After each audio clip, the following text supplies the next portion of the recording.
大家好，今日我哋要嚟介紹嘅咧就係呢一部 Apple 新推出嘅 HomePod。講下笑啫 ，Apple 都冇出 HomePod 新機好耐啦，我哋又點會無啦啦攞翻隻幾年前嘅舊 model 出嚟介紹呢？其實呢一部機咧就係 GTBox 最新推出嘅 Mini PC T1。至於佢同坊間其他 Mini PC 最大嘅分別，就係呢一樣。佢咧除咗喺隻 Mini PC 之外，仲收埋咗個喇叭喺入面，一開機就可以聽歌睇片啦。唔想煩，直接揀佢就得啦。不過，就算佢出到下聲，但係佢嘅規格又能唔能夠應付日常工作，甚至係打到下機咁呢？今集我哋就由嚟個全球首發，率先同大家實測下呢一部價值4499蚊，偽裝成為藍牙喇叭嘅 Mini PC， 睇下佢嘅表現又有冇驚喜俾到大家啦。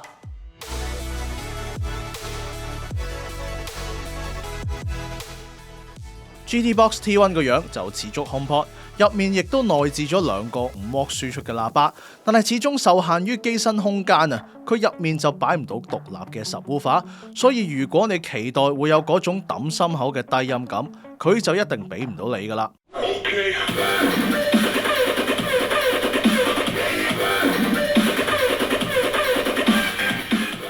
不過實際聽落，雖然低音方面係確實比較單薄，音場亦都唔闊，但係喺中高音同人聲表現方面，佢都算做得幾清晰噶啦。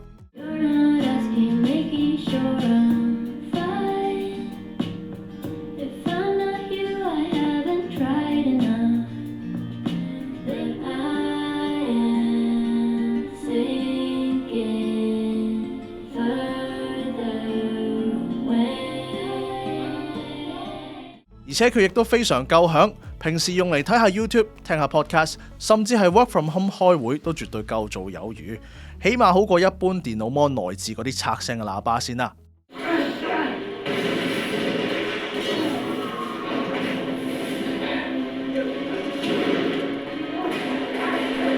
不過呢個機雙連喇叭嘅設計就令兩個發聲單元固定咗喺機身入面。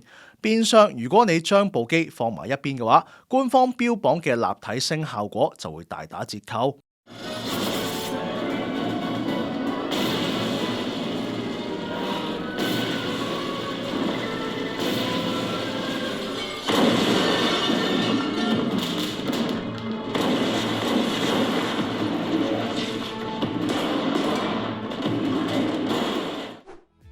如果唔想將呢一個16cm 高嘅機身放喺 mon 前面，都可以考慮下放喺 mon 嘅後面嘅。只不過聲音始終會俾個 mon 阻隔咗，聽感上一定會打咗少少折扣，冇原本咁通透啦。所以要揾個最適合嘅擺位呢，都係用家必須要考慮嘅重點之一嚟㗎。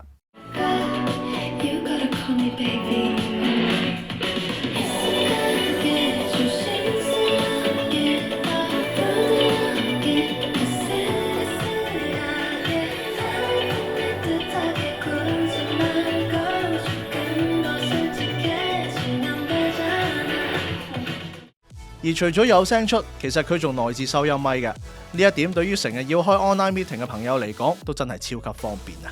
可能你都會擔心個咪同個喇叭擺得咁近，開大聲少少，會唔會好易有 feedback， 又或者係回音呢？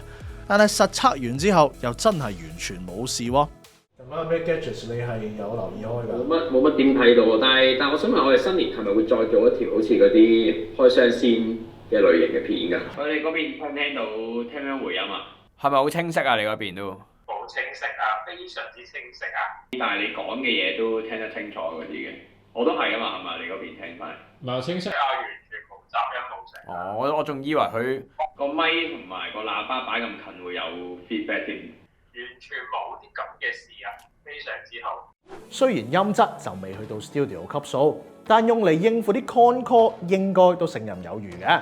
而作為體積有限嘅 mini PC，擴展性亦都非常重要㗎。呢一方面最抵讚嘅係 GTBox T1 喺 I/O 位幾齊全嘅同時，竟然仲有一個全功能嘅 USB4 Type-C 插口，唔單止具備40 Gbps 嘅傳輸速度，最高仲可以出到 8K 60Hz 嘅畫面，更加支援100W 嘅 PD 供電，即係話如果你隻 Mon 係支援 Type-C 反向供電嘅話，簡單單一條線就可以同時搞掂供電同埋畫面輸出啦。不過呢一個亦都係全機唯一一個 Type C 插口。如果你真係用佢嚟駁 mon 嘅話，機身就唔會再有任何 Type C 位剩低俾你。雖然仲有4個 USB A 位叫做補數啦，但係面對住而家越嚟越多轉做 Type C 嘅裝置，呢一個配套就略嫌唔夠貼心啦。喺出到聲之外，官方仲號稱 GTBox T1 可以喺 1080P 之下順玩 3A 大作。咁其實佢嘅規格同表現又去到咩地步呢？ GTBox T1 就搭載咗 AMD 嘅 Ryzen 7 8745HS 呢一粒8核心16線程，最高時脈可以去到 4.9 GHz 嘅 CPU， 配合埋 Radeon 780M 內顯，遊戲表現應該都會有一定水平㗎。想用盡部機嘅所有效能，測試之前我哋已經喺 BIOS 入面手動開啟咗 Performance Mode， 務求攞到最好嘅遊戲體驗。喺 Performance Mode 底下 ，LOL 同 CS2 呢兩隻電競 game 喺 1080P 最低畫質之下完全冇壓力，平均都有成百幾 FPS 㗎，流暢度足以應付絕大部分嘅玩家需求。不過一轉戰需求大啲嘅 3A 大作，例如係槍 game Delta Force 咁啦，就明顯見到有啲吃力㗎。即使係 1080P 嘅最低畫質，原生 FPS 都淨係得50幾，以一隻講求反應嘅槍 game 嚟講，就只能算係僅僅合格啦。不過好在呢一隻 game 都支援 FSR 功能，只要一開返極致性能模式，平均 FPS 即刻大幅增加到100左右，要做出反應就容易好多啦。而另一隻熱門大作《煙雲16星》，情況亦都大同小異。原生 1080P 最低畫質得嗰20幾 FPS， 雖然都叫勉強玩到啊，不過如果要真正有翻流暢嘅體驗，就冇得唔開翻個 FSR 啦。喺 40% 嘅解析度品質底下 ，FPS 就可以上翻去50零60左右啦。而開埋插幀之後，同一場合之下更加可以上到接近100添。不過 FSR 咧都唔係萬能單嚟嘅，佢所帶嚟嘅畫質犧牲亦都相當明顯。無論係邊一隻 game， 一同原生嘅解像度做比較，就輕易睇得出分別。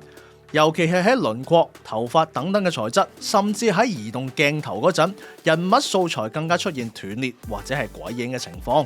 雖然就話流暢玩到啊，但係接唔接受到呢一種畫質上嘅妥協，就真係見仁見智啦。至於溫度控制方面 ，GTBox T1 都算係交足功課嘅。即使 GPU 長時間接近 full load 啊，溫度都只係 keep 住喺70幾度左右，機身亦都非常涼爽，就連機背嘅散熱位啊都只係得50零度，完完全全咧就喺安全範圍之內嘅。當然啦，散熱好就意味住把風扇要發力啦，隨之而嚟嘅代價就係噪音。現場聽落把風扇聲其實都幾有存在感噶。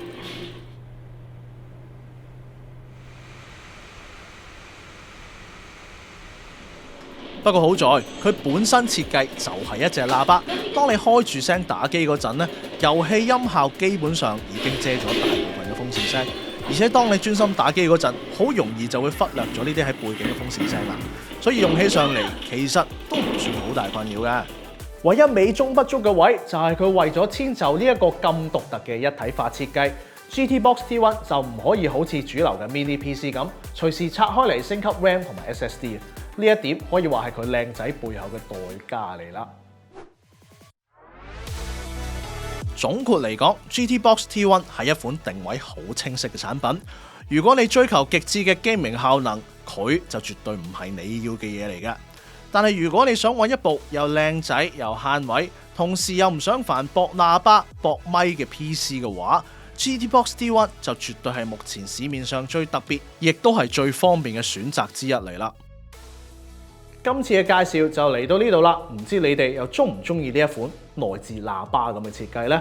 又或者你哋都有啲心水嘅特色 Mini PC， 想我哋做下評測，都歡迎留言同我哋講下。中意呢條片嘅就不妨留低你個 like， 唔想錯過其他科技資訊同埋新品評測嘅話，就記住 subscribe 我哋嘅 YouTube channel， 再撳埋隔離個鐘仔啦。我哋下條片再見啦，拜拜。